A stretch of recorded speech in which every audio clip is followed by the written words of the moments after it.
कल आप लोगों ने देखा दोस्तों कि पुरुलिया में वेस्ट बंगाल पुरुलिया में किस तरीके से डुमरी विधायक जयराम कुमार महतो और झिलकिम पार्टी के केंद्रीय अध्यक्ष किस तरीके से दहाड़ते नजर आ रहे थे। मतलब आप यूं समझ लीजिए तो झारखंड में तो वो राजनीति कर ही रहे हैं। झारखंड में अपना जाल हर जगह पर फैला रहे हैं, लोगों को जागरूक कर रहे हैं। इसके साथ में बंगाल विधानसभा चुनाव में उनका एंट्री होने जा रहा है और वो खुद ऐलान कर रहे हैं उनका क्या कुछ मैनिफेस्टो है, क्या कुछ वो सोच है और क्या किस सोच के तहत वो वहां पर जा रहे हैं। सारा कुछ मैं आप लोगों को उन्हीं की जुबानी दिखाने वाले हैं दोस्तों और सुनाने वाले हैं कि वहां पर पहुंच करके पुरुलिया में पहुंच करके जयराम कुमार महतो जी क्या वो मुद्दा रहा है जिस मुद्दा को वो देख करके वो बंगाल में एंट्री किए हैं। और बंगाल में जो है वो एंट्री करने के साथ साथ में ये ऐलान भी कर दिए हैं कि आगे जो आने वाला चुनाव है उसमें मेरा अहम क्या किरदार, क्या रोल रहेगा और किस तरीके से चुनाव हम लड़ेंगे। और ममता बनर्जी जो वहां के वर्तमान समय के जो मुख्यमंत्री हैं ममता बनर्जी जी, वो उनके कहीं ना कहीं जो है वो मन में ये चीजें चल रही है कि कुछ तो होने वाला है। मतलब वो जाहिरी तौर पर जाहिर ना करे लेकिन कहीं ना कहीं कोई चीज तो यहाँ पर देखने को मिल ही रही है। मन ही मन में उनको ये उनका ये चल ही रहा होगा। अब मैं आप लोगों के सामने सीधे तौर पर वीडियो जो है वो दिखाने वाला हूँ। पहले आप इस वीडियो को देखिए कि जयराम कुमार महतो जी का आखिर में क्या कुछ कहना है, फिर उसके बाद हम आगे की बातें करेंगे। पहले इस वीडियो को देखिए। और उद्देश्य इसका स्पष्ट और साफ है कि झारखंड में एक नई राजनीतिक हलचल को हम लोगों ने तैयार किया है, एक नई राजनीतिक पृष्ठभूमि ने अंगड़ाई ली है।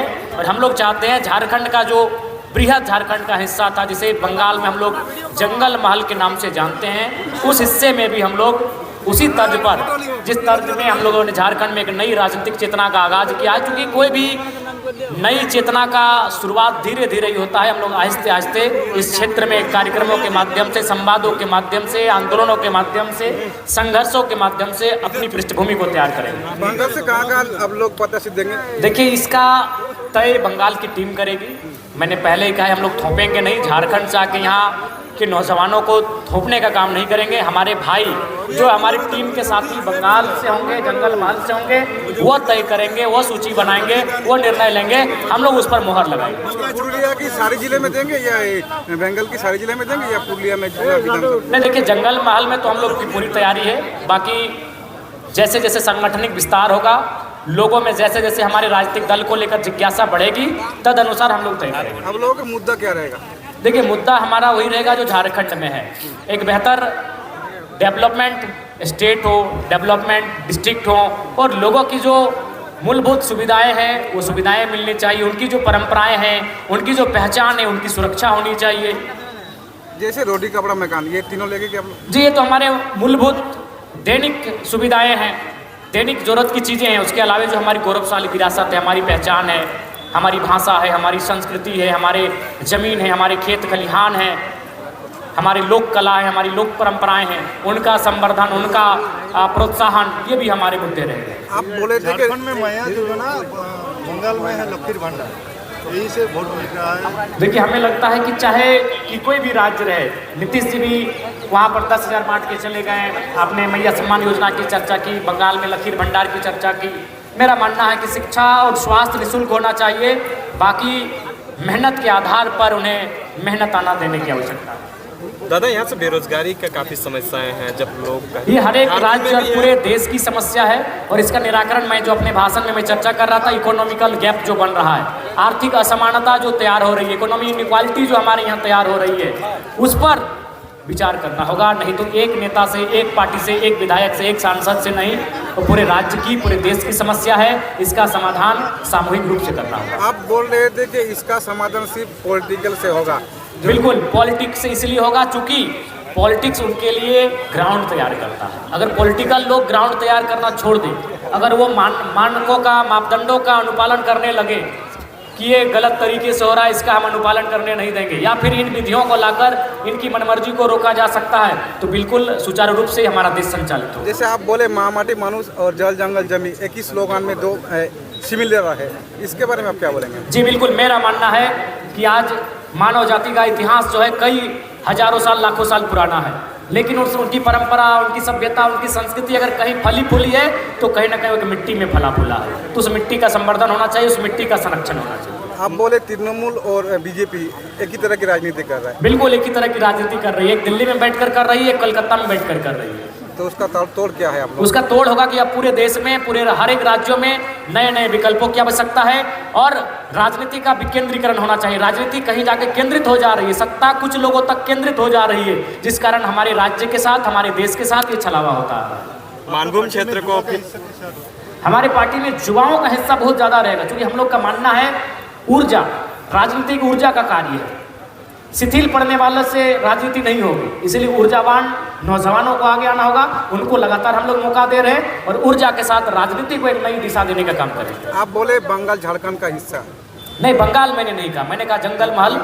मानभूम क्षेत्र आज भी भावनाओं के रूप से आप जाके देखिए, सांस्कृतिक रूप से देखिए, परंपराओं से देखिए, ऐतिहासिक रूप से देखिए, भौगोलिक रूप से देखिए, केवल संवैधानिक रूप से, कानूनी दांव पेचों से हम लोग अलग हुए हैं। विचारों से, व्यवहारों से, लोक कला, लोक संस्कृति, लोक नृत्य, लोक गीतों से आज भी हम एक दूसरे से जुड़े हुए हैं।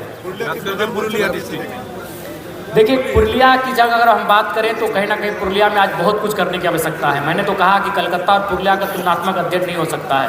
वहाँ एक विशेष एरिया में लाखों लोग रह जाते हैं। हमारा है एक भौगोलिक, पुरुलिया में भी आके जो है झारखंड जैसे उन गलत नीतियों का विरोध कर रहे हैं। जरा मैं तो झारखंड में तो ठीक है, झारखंड का शेर है, अब बंगाल में एंट्री करने का जरूरत पड़ गया है और यहाँ भी वही नेताओं को आप जो है कह रहे हैं कि गलत नीतियों के पत्रकार महोदय, आपने अपने सवाल से पहले शेर शब्द का को इस्तेमाल किया, तो आप भी जानते हैं कि इलाका शेरों का नहीं होता है। वो जिस इलाके में जाएं, जिस इलाके में जाते हैं, अपना इलाका बना लेते हैं। बंगाल टाइगर का हो गया, बंगाल टाइगर का हो गया। नहीं, अभी नहीं हुआ है, लेकिन हम लोग मेहनत करेंगे, संघर्ष करेंगे तो निश्चय कुछ हिस्सा हमारा होगा। दीदी खेला करने की बात करती है। दीदी ने बहुत खेला किया है, अब समय आ गया है नौजवानों को खेला करने का। अब उनको आत्मघाती गोल का सामना करना पड़ेगा। जरा मैं तो तैयार है, जेल कैंप तैयार है। तैयारी के लिए हम लोग यहाँ पर कदम रखे हैं। निश्चय हमारे पास अभी समय है, पर्याप्त समय है और हम लोग अपनी तैयारी को पुख्ता और सुनिश्चित कर लेंगे। आप बोले 34 साल का जो तोड़ और ये 15 साल का तोड़, इसका मतलब क्या है? देखिए, मैंने यही कहा, मैंने तो आपके माध्यम से, मीडिया के माध्यम से, लोकतंत्र के चौथे स्तंभ के माध्यम से बंगाल की सरकार को ये चेताया है कि जो लोग 34 सालों तक शासन में थे, जो लोग सपने में भी नहीं सोच सकते थे कि बंगाल से रेड फ्लैग आउट होगा, अगर वो आउट हो सकते हैं और आज शून्य पे आ सकते हैं, तो फिर तृणमूल कांग्रेस क्या है? इसलिए यहाँ के लोगों के हितार्थ की रक्षा करनी चाहिए, उनका संवर्धन करना चाहिए, उनका प्रोत्साहन करना चाहिए, ना कि पूंजीपतियों को सहयोग और संरक्षण देना चाहिए, ना कि परिवारवाद को सहयोग और संरक्षण देना चाहिए। यही से मंच हुआ था बीजेपी का कहना है वोट करने के लिए आ रहे। आप लोग देखिए, कोई भी नया राजनीतिक दल जब आता है तो लोगों को ऐसा ही लगता है कि हम लोग वोट काटने के लिए आते हैं, लेकिन एक बात बताइए, वोट काटा नहीं, उसे वोट लाना कहते हैं। हम लोग भी वोट लाएंगे और अच्छा लाएंगे और बेहतर स्थिति में होकर लाएंगे। बीजेपी जैसे बड़े पार्टी भी जो है यहाँ पे दीदी का खेला को नहीं समझ पा रही है। अब कैंची जो है खेला समझ, देखिए, बड़े लोग नहीं समझ पाएंगे, छोटे लोग ही इस प्रकार खेला को समझेंगे। क्या यह मान ले आप लोगों का पार्टी का आज से ही शुरुआत हुई आपसे? जी बिल्कुल, आप इस बात को मान सकते हैं। आपका विपक्षी जो है एक अंतिम सवाल रहेगा, आजसू वाले भी यहाँ पे तैयारी कर रहे हैं, फिर देखिए, और कैंची में भारत एक लोकतांत्रिक देश है, हर किसी को अपना संघर्ष करना चाहिए, हर किसी को मैदान में आना चाहिए लोकतांत्रिक तरीके से। किसी ने किसी को रोका नहीं है, किसी के लिए कोई अवरोध नहीं है। राजनीतिक गलियारों में राजनीतिक तरीके से एक दूसरे से हम लोग सामना करेंगे, उसके लिए तैयार है।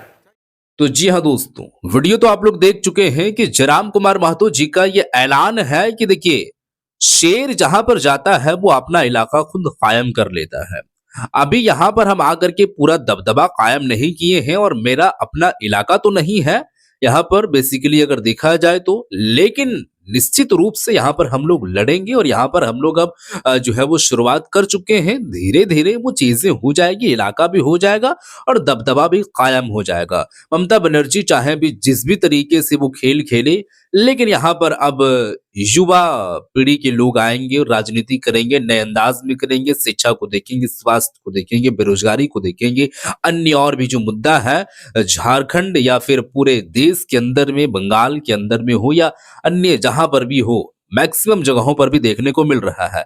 तो वैसे दोस्तों, आप जितने भी झारखंडी भाई हैं वो आप इस वीडियो को देख करके आप लोगों को क्या लग रहा है? क्या जयराम कुमार महतो जी का वो जो सफर है, जो शुरुआत करने जा रहे हैं अपने राज्य को छोड़ करके दूसरे राज्य, हालांकि अपने राज्य में भी वो देख ही रहे हैं, क्योंकि यहाँ पर उनका एक तरीके से कहा जाए तो प्राइमरी जगह है, तो ये तो देखना जरूरी है। तो अब बंगाल में जाकर के वो क्या कुछ कर पाएंगे, क्या कोई सीट वो जीत पाएंगे, या फिर ऐसे ही वो रहेंगे, या फिर अभी उनको झारखंड में विशेष तौर पे और ध्यान देना चाहिए, क्योंकि दोनों पांव दो नाव में रह के नहीं जो है वो जाया जा सकता है। कश्ती एक ही रहता है, उसमें सफर किया जा सकता है, दो कश्ती में नहीं किया जा सकता है। तो क्या आपको ये लग रही है, वो आप जरूर बताइएगा, या आपके मन में क्या चीज चल रही है। फिलहाल जो भी बातें जयराम कुमार महतो जी किए हैं वो सारा तो आप लोग सुन ही चुके हैं। अब इन सब सारी बातों से कैसे आप सहमति जताते हैं, आप लोगों का क्या कुछ राय है, वो आप नीचे कमेंट करके कमेंट सेक्शन में जरूर बताइएगा कि जयराम कुमार महतो जी को वहां पर जाना चाहिए, नहीं जाना चाहिए, अगर गए हैं तो उनको क्या करना चाहिए, या फिर आगे वो क्या करें, उनके साथ में कोई दिक्कतें होगी, जो कुछ भी होगा वो आप राजनीतिक परिप्रेक्ष्य से या उनके पॉइंट ऑफ व्यू से सोच के बताइएगा। मिलते हैं एक और नई वीडियो के साथ, मिलते हैं एक और नई वीडियो के साथ। इस वीडियो को शेयर कर दीजिएगा। तब तक के लिए खुदा।